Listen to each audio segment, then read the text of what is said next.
After reading this book, I understood hell in full. I saw its intricate design and could understand that it was no random imitation of living rituals, but a cruel mirror, that all its karmic reflection was just to show life's worthlessness to begin with. The point was not rehabilitation, but a stripping down to form, to show that humans were blindly writhing worms, rooting about to feel anything at all. But actually, those were not my words. Those were RF Kuang's words, through Alice. The epiphany finally taking shape within her as she journeys through the campus of hell, realizing the life of the mind is all there is. Hello everyone, and welcome back to the Neverland Book Club. Like any good honor student, I did the unnecessary recommended reading. I made myself familiar with the referenced material and classics of influence, all to prepare myself, pen and tabs at hand, to read the book we're here today to discuss, Katabasis.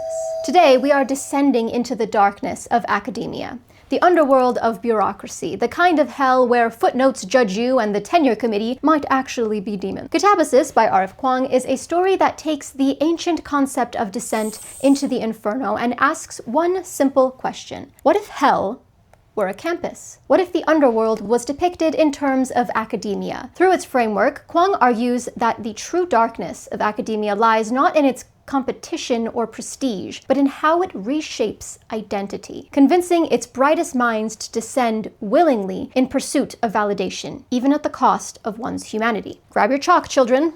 Let's get into it. The word katabasis comes from Greek to mean descent. It appears in ancient Greek literature to describe a hero's journey into the underworld. Think Odysseus consulting the dead in the Odyssey, Orpheus's attempts to retrieve Eurydice from Hades, Dante Alighieri walking through the circles of hell in the name of Beatrice in the Divine Comedy. I can go on and on and on. Descent has always been about change. Yes, a metamorphosis of spiritual and philosophical enlightening, all in the pursuit of what, essentially? Knowledge. We descend in search of knowledge because we recognize when there is something to be retrieved. And Kuang, being deeply rooted in institutions such as Oxford, Cambridge, Yale, she is no stranger to power structures, to the violence embedded in systems that claim neutrality and yet favor the elite. Just think of her other bodies of work as well. Babel, The Poppy Wars, Yellowface, all mirrors held up to the horrors that these institutions instill in their patrons. So, what happens when the descent is not into mythical fire, but instead into intellectual ambition? What happens when hell is not a pit of flames, but prominence? Kuang is clearly on a quest to find out. Some light spoilers ahead, but without giving too much away, Katabasis follows two PhD candidates, Alice and Peter, studying analytical magic. Alice with a focus on linguistics, and Peter with a focus on logic. The entire concept of this magic system is rooted in deception, paradoxes that aid in the reinterpretation of fact, therefore creating an entirely new world of truth to use at your disposal. Loopholes to logic, navigated through the chalk outlines of pentagrams, if you will. Their decision to venture into the unknown of hell is due to the sudden and untimely death of their advisor, Professor Grimes, and they simply need him for recommendation letters.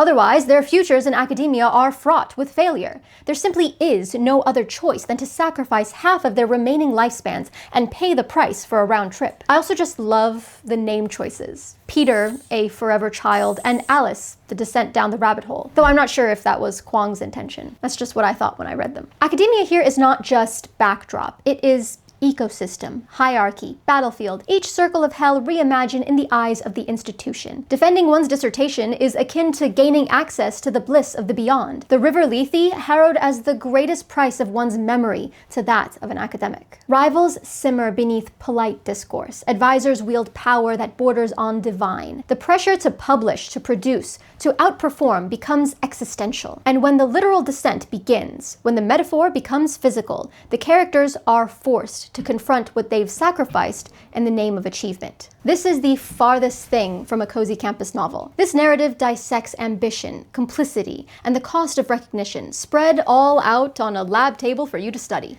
What surprised me most during my read was how much I enjoyed the balance of plot versus character. We don't have a chance to get to know Alice or Peter before they're thrust into the pentagram that transports them to the underworld. Alice takes those first steps on page 1, but knowing that these are the types of people who are willing to do so does well to portray why we, as readers, should care. With the well-timed use of flashbacks relevant to present predicaments to further exposition, we see more of Alice and Peter and how they ended up making the decisions that led them here, to this point, in hell. And when these occasions do so arise, there are absolutely no unnecessary scenes or conversations. Everything chosen is detrimental to the story, to the characters, and to their goal. You see the curiosities of who these people are and why they found themselves in hell. Now, at what point does intellectual curiosity become ego? Alice and Peter don't simply desire knowledge, they require authorship, legacy, tenure, and academia, as portrayed here, rewards such obsession, accredits individuals willing to endure the most, sacrifice the most, in the name of publication. This theme of ambition versus integrity is brought up multiple times, testing one's identity by the weight of their decisions, for the betterment of themselves at the detriment of others. Are you capable of detaching yourself from empathy entirely, if necessary? And the descent becomes less about geography and more about one's question of morality. Institutional violence is yet another theme discussed. If you've read Kuang before, you know she does not shy away from systemic critique. Just as Babel examined colonial linguistics, Katabasis anatomizes academic elitism, the exploitation of graduate labor, mentorship blurred as manipulation. Knowledge is both power and damnation. There's something almost Faustian about the bargain. How much of yourself are you willing to burn for the chance of brilliance? In classic Katabasis stories, knowledge from the underworld is both dangerous and transformative. The sojourners Alice and Peter studied in preparation for their own temporary stay in hell are initially meant to be used as guides, roadmaps from those who have traversed these paths before. However, when their own elucidations of hell become actualized,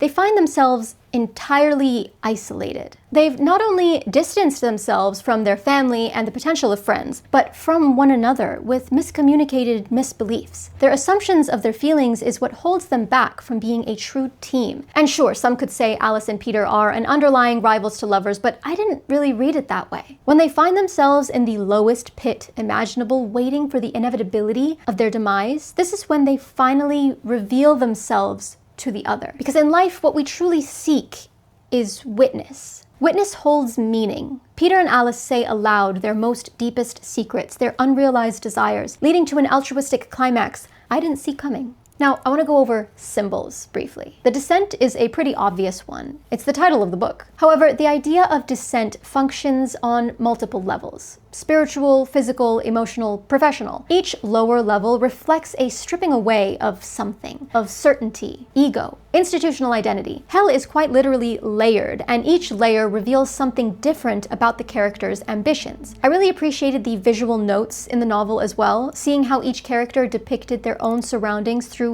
different illustrations of the same map, which I felt reflected how meaning can contain multitudes. Language is another important tool Kuang uses in her storytelling. Not just with this, but a lot of her other works as well. Language is treated as weaponry. Words are never passive. They act as currency. These characters are able to hold perspective truths in their hands and manipulate it to their will. And though defining the truth becomes a Sisyphean task, it is one that, when used cleverly, produces magic. I'll quickly go over the obvious symbol of fire or heat as well. Though it's not described as an eternal pit of fire, heat is felt throughout the story nonetheless. Pressure, burnout, chronic illness, literal and metaphorical combustion. This parallels the intense, competitive, and suffocating academic environment. And as most of those who sought academic validation know, you will inevitably burn to a crispy slice of lembas bread. Trust me. So, this novel was heavily TikTokified as dark academia. In the early days of its popularity, dark academia was a boys-only club. Now, I'm glad to say, the ladies have arrived. Lady authors, I mean. But let's go back and define the terms of what makes a story dark academia. Tweed jackets and Latin quotes? Yes, of course. But also obsession, moral compromise for intellectual gain, isolation in pursuit of status, beauty tangled with decay, and oh, yes, we mustn't forget murder. However, unlike other titles that tend to romanticize the academia part of dark academia, Katabasis focuses more on the dark, the toxicity, cruelty, and suffering, framing it as both truthfully and beautifully at times. It asks whether the academy itself is a kind of inferno we as students enter willingly, and whether you come back out, or graduate, the same. Spoiler, you don't.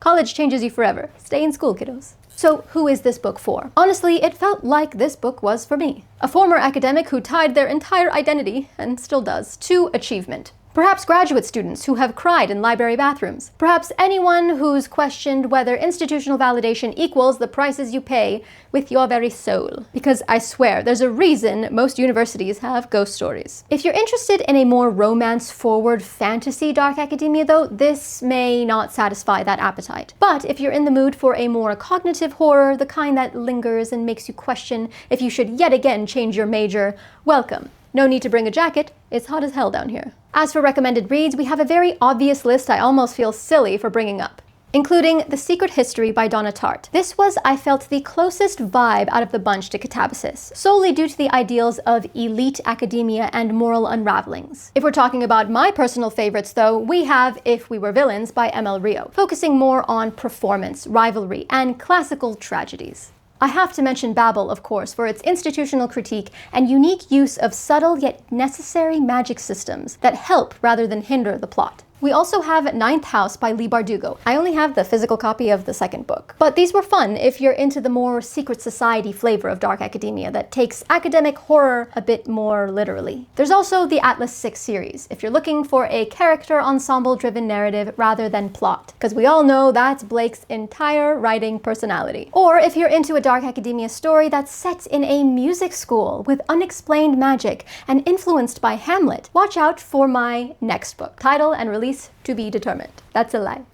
I know the title. I'm just not going to tell you yet. Until then, if you need something to hold you over, Dancing with Strangers may provide a rather refreshing palate cleanse to all that darkness and decay and talk of hell. All of which can, of course, be found in the description below. Alright, that's all I have for you today, dear viewers. Thank you so much for watching. If you've read Katabasis and have returned from its depths with your own thoughts and opinions, please do share them in the comments below. Did it feel cathartic? Too real? Uncomfortably accurate to your own internalized depiction of hell? Let me know. Be sure to like this if you liked it and subscribe if you haven't already. I did see that about like 90% of my viewers are not subscribed, so what's that about? We're steadily building this little literary underworld together, and I'm so glad to have you all here with me.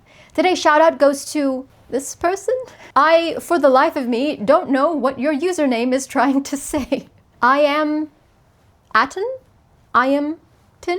I am ATN? Am I overthinking it? Probably. Anyway, when I first saw this comment, not only did it make me smile and laugh, but I knew I had to save it for this video. I do think I'd fit in well in the teacher's lounge of Hogwarts, along with McGonagall and Snape. They might find me annoying, but aren't all Ravenclaws? Alright, I'm off to go reorganize my shelves and pretend like my university trauma is fully processed. What do you mean you don't still have nightmares of being late to lecture, or arriving to lab with no clothes, no books, and a pen void of ink?